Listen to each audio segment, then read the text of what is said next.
Kapil man hong ton pi leche Kay sang apil so mi tampi ome Kasya man hong ton pi leche Kay sang asyam so mi tampi ome Mi temo na sa tagting lo Kay laltaw pa nung sang Kalu sa tao nil kahay nung di lesa Kapil man hong ton pihiletin Kay sang apil so mi tampi ome Kasya man hong ton Siam so mi tampi ome Mi demo na sa tagting lo Kay laltaw pa nung sang Kalu sa tao nil kahay nung di lesa Nung happy na gundelo Akong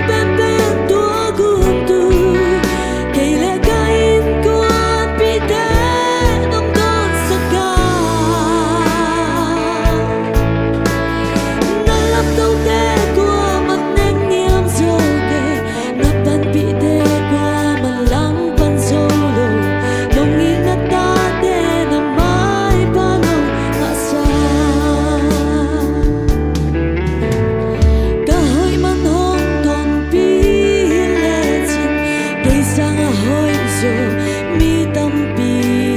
ome Kahaw man hong ton pihiletin Kay sang ahaw so mi tampi ome Mi demo na sa tagting lo Kay laltaw pa nung sang Kalu sa tao nil kahay nung di lesa Nung happy na gundila Akong bebeto agunto Kay lekain ko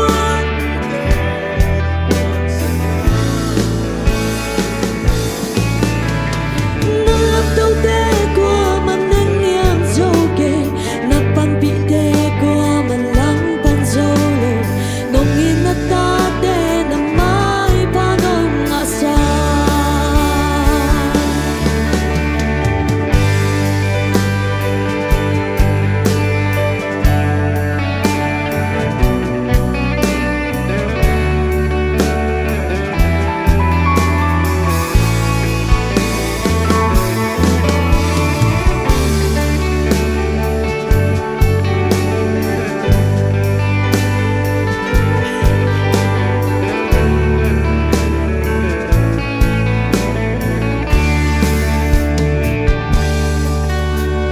Kahoy man hong ton pihiletin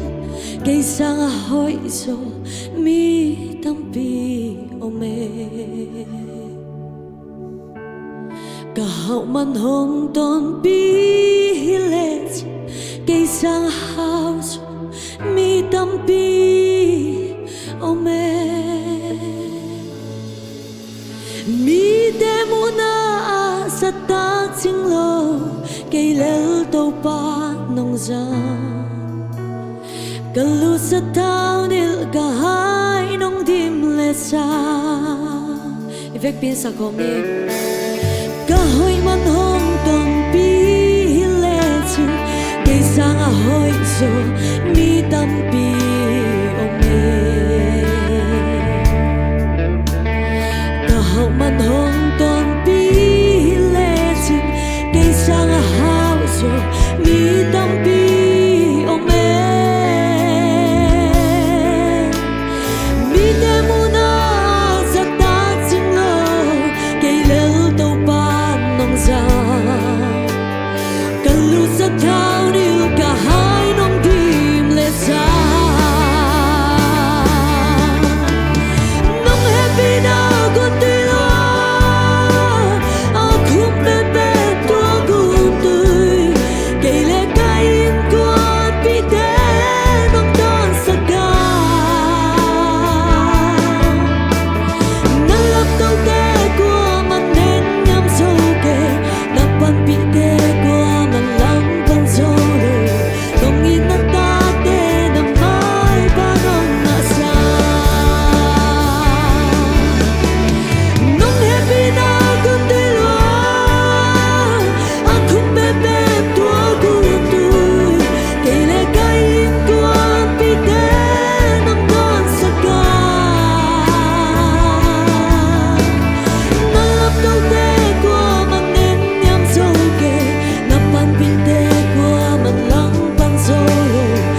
solo non inattade na mai panong asa